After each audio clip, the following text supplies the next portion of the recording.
Sir एक बहुत last year मुझे याद आ रहा है कि तबलीगी जमात का issue watch much in news और इसको लेके अलग अलग तरह की बात बनी प्लस बहुत सारे थ्योरीज आई सामने। मीडिया ने भी बहुत ट्रायल किया। इनफैक्ट अगर कुछ इंडिपेंडेंट मीडिया हाउसेस को छोड़ दें तो ज़्यादातर ने उसका ट्रायल किया और ये चीज़ सामने आई कि मोर और लेस तबलीगी जमात जो है उसको डेमोनाइज किया गया, ऐसा सुनने में आया। और बाद में हाई कोर्ट का भी फैसला आया, उसमें पाया कि किसी भी तरह का इनका इंटेलिजेंस नहीं था।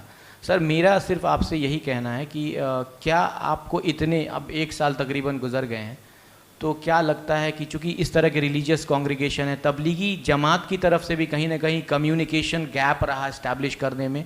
इस मुद्दे पे मैं ज़्यादा बात करना चाहूँगा क्योंकि कोर्ट ने तो उनको बरी ही कर दिया है पूरी तरीके से, तो देयर इज़ नो क्वेश्चन कि उनको हम इस पे वो करें। पर मुझे लगता है कि तबलीगी जमात का जो एक तरीके से कम्युनिकेशन गैप रहा इस्टेब्लिश करने में, इस पे आपकी राय जानना चाहता हूँ। आपने बहुत इम्पोर्टेंट क्वेश्चन किया है।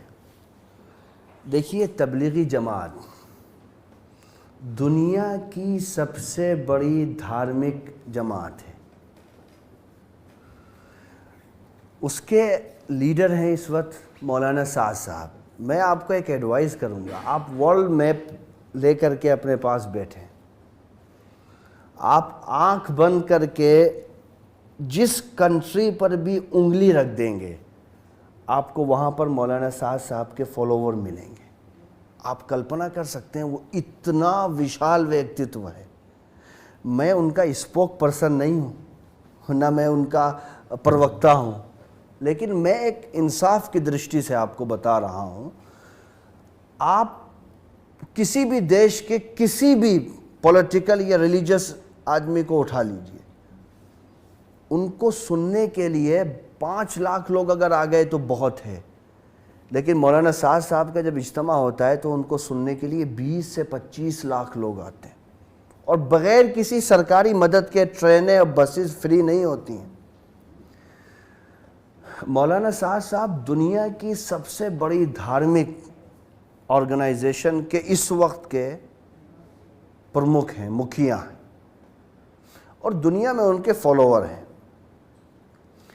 आप भारत में, जो भारत दुनिया को दिशा दिखाता है, उस भारत के कुछ मीडिया हाउसेस की तरफ से उनको क्या कुछ नहीं कहा गया। कहा गया साहब कोरोना बम इन्होंने फैला दिया, ये लोग कोरोना जिहाद कर रहे हैं। आप कल्पना कर सकते हैं कि महात्मा गांधी का देश है, यहाँ पर इस रूप की भाषा को एक इतने विशाल व्यक्ति के लिए यूज़ किया जाएगा जिसके परिवार ने इस देश में सामाजिक क्रांति लाने में सबसे महत्वपूर्ण भूमिका निभाई है। साहब ये लोग, इनका काम क्या है? ये सिर्फ मुसलमानों को, वो युवा जो अपनी पत्नियों पर अत्याचार करते हैं, वो युवा जो बेरोजगार हैं, वो युवा जो ईश्वर से दूर हैं, भटके हुए हैं, इनका काम ये होता है कि उनको जा करके, उनको पकड़ करके, उन बुराइयों से रोक कर धर्म के रास्ते पर लगाकर देश की उन्नति का सहयोगी बनाते हैं। ये इनका काम है, मूल काम ये कोई इस तरह की गतिविधि नहीं करते। मैं आपको चैलेंज करता हूं, चलिए आप सिंगल 100 साल हो गए इन लोगों को देश और दुनिया में काम करते हुए, आप सिंगल मुझे कोई ऐसा केस दिखा दीजिए कि तबलीगी जमात के लोगों ने किसी जगह कोई रेप किया हो या अपहरण किया हो या कहीं ट्रेन रोकी हो या कहीं बस जलाई हो या सरकार के खिलाफ कोई भी प्रोटेस्ट किया हो। आपको दुनिया में कोई ऐसी ऑर्गेनाइजेशन नहीं मिलेगी। मैं आपको कह रहा हूं, दिखा दीजिए हिंदुस्तान के हर गांव में जहां पर भी आपको 2% भी अगर मुसलमान मिलेंगे, मैंने तो आपको अभी दुनिया की बात की है, 2% भी अगर मुसलमान वहां होंगे तो वहां मौलाना साद साहब के फॉलोवर ज़रूर होंगे। आप उस शख्स के बारे में ऐसी भाषा का प्रयोग करते हो। भाई नेशनल सिक्योरिटी एडवाइज़र तो खुद उनके पास गए थे ना।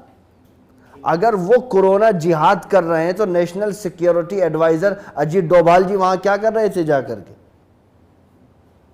वो तो इस वक्त तीसरे सबसे ताकतवर आदमी है शायद देश के अंदर, और वो NSA है और सेकंड टाइम है। 14 से लेकर 19 तक भी थे, उसके बाद उनको रिपीट किया गया और उनकी शक्तियों में इजाफा किया गया, वो खुद गए थे वहाँ पर। उसके बाद मुंबई हाई कोर्ट ने क्या कहा कि साहब आपने बलि का बकरा बनाया। अटॉर्नी जनरल ने सुप्रीम कोर्ट में कहा कि सीबीआई जांच की ज़रूरत ही नहीं है। तो ये तो वही हुआ है जो सुशांत सिंह राजपूत केस में हुआ था ना, वही इसमें भी हुआ है। कोई हासिल नहीं है, लेकिन अफसोस होता है, ये गांधी और मौलाना आज़ाद का देश है, यहाँ भाषा की मर्यादाओं का उल्लंघन नहीं होना चाहिए। कम्युनिकेशन गैप, मैं नहीं समझता कि कम्युनिकेशन गैप रहा है। आप इस तरह की सिचुएशन क्रिएट कर देंगे कि आप उनको आतंकवादी बना देंगे। सुबह से 6 बजे से लेकर रात 12 बजे तक आपके यहाँ सिर्फ एक ही टॉपिक रहेगा।